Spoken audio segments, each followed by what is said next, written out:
आज बात करते हैं कांग्रेस पार्टी के उस नेता की जिससे नरेंद्र मोदी और अमित शाह भी घबराने लगे हैं और जिसकी राजनीति और जिनके कौशल को देखकर विरोधी भी पस्त पड़ने लगे हैं। 2024 का लोकसभा चुनाव होने वाला है और लोकसभा चुनाव के पहले 2023 में ही कई महत्वपूर्ण राज्यों में विधानसभा के चुनाव होने वाले हैं। दोनों तरफ से तलवारें निकल चुकी है। जी हाँ, तलवारों का मतलब हम कह सकते हैं कि एक तरफ कांग्रेस पार्टी जो देश की मुख्य विपक्षी पार्टी है, दूसरी तरफ देश की सत्ताधारी भारतीय जनता पार्टी जिसे आज की तारीख में विश्व की सबसे बड़ी पार्टी कही जाती है, या कह सकते हैं कि दावा किया जाता है भारतीय जनता पार्टी की ओर से कि उनकी पार्टी विश्व की सबसे बड़ी पार्टी है। पिछले 10, 11, 12 सालों की राजनीति को देख ले भारत की, तो कांग्रेस पार्टी का प्रदर्शन बहुत ही निराशाजनक रहा है। लगातार ऐसे नज़ारे देखने को मिलते रहे हैं, ऐसी घटनाएं देखने को मिलती रही हैं कि जिसे लगा कि कांग्रेस का सूर्य अब अस्त होने वाला है। सबने ये उम्मीद जता लिया था, भाई दावे किए जा रहे थे। देश के प्रधानमंत्री नरेंद्र मोदी नारा दिया करते थे कांग्रेस मुक्त भारत, और कई दफ़े ऐसा लगा कि जो नरेंद्र मोदी कह रहे हैं, कांग्रेस मुक्त भारत की जो परिकल्पना कर रहे हैं, कहीं वो साकार न हो जाए। लेकिन वक्त जो है एक जैसा नहीं रहता, वक्त सबका बदलता है। और कुछ लोग कहते थे कि कांग्रेस के साथ बहुत कुछ खास नहीं हो रहा है, ये टाइम फैक्टर है। कई नेता कांग्रेस को छोड़कर चले गए, कांग्रेस के साथ कितना विश्वासघात हुआ ये सबने देखा। कांग्रेस का हर स्तर पर वोट बैंक दरक गया, लेकिन फिर भी कांग्रेस लड़ती रही। राहुल गांधी लड़ते हुए दिखाई दिए, लेकिन राहुल गांधी पर ठप्पा लग गया कि वो एक असफल अध्यक्ष पार्टी के साबित हुए। खैर, परिवारवाद का आरोप लगता रहा और कांग्रेस पार्टी ने अपने अंदर बदलाव करने की ठान ली। और कांग्रेस पार्टी की एक खूबी है, वो जब जब जिस चीज को ठान लेती है वो पूरा करके दिखाती है। 2014 और 2019 के लोकसभा चुनाव को देख ले तो कांग्रेस लड़ती हुई नजर ही नहीं आ रही थी।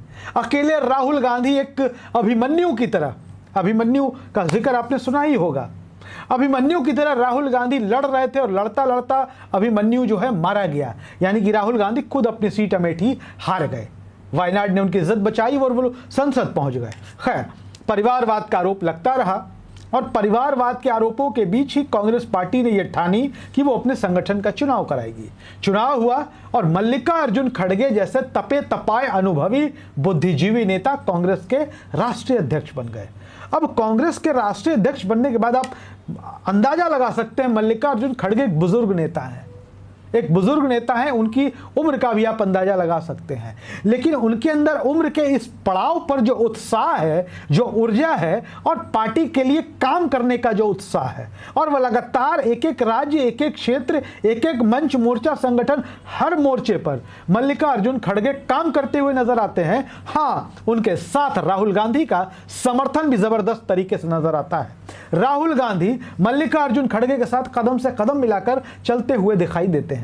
देश का कोई ऐसा सूबा नहीं, कोई ऐसा राज्य नहीं जिसको लेकर मल्लिकार्जुन खड़गे रणनीति न बना रहे हो, बैठक न कर रहे हो और हर मोर्चे पर चर्चा न कर रहे हो। कैसे पार्टी को आगे बढ़ाना है, चुनाव कैसे जीतने हैं, उम्मीदवारों का चयन कैसे होना है, संगठन को कैसे दुरुस्त किया जा सकता है, बूथों की कमेटियां कैसे बन सकती हैं, मीडिया मैनेजमेंट कैसे होना चाहिए, सोशल मीडिया पर कांग्रेस पार्टी की पकड़ कैसी होनी चाहिए, किन मुद्दों पर चुनाव लड़ना चाहिए, ये तमाम बातें, और चुनाव में साधन संसाधन कैसे मुहैया कराया जा सके उम्मीदवारों को, पार्टी को, और संगठन को कैसे खड़ा किया जा सके, ये काम मल्लिकार्जुन खड़गे उम्र के इस पड़ाव पर कर रहे हैं। और खड़गे जिस तरीके से काम कर रहे हैं, खड़गे जिस तरीके से पार्टी के लिए अपने दायित्वों को अंजाम दे रहे हैं, उससे निश्चित तौर पर विरोधी जो हैं पस्त पड़ते नजर आ रहे हैं।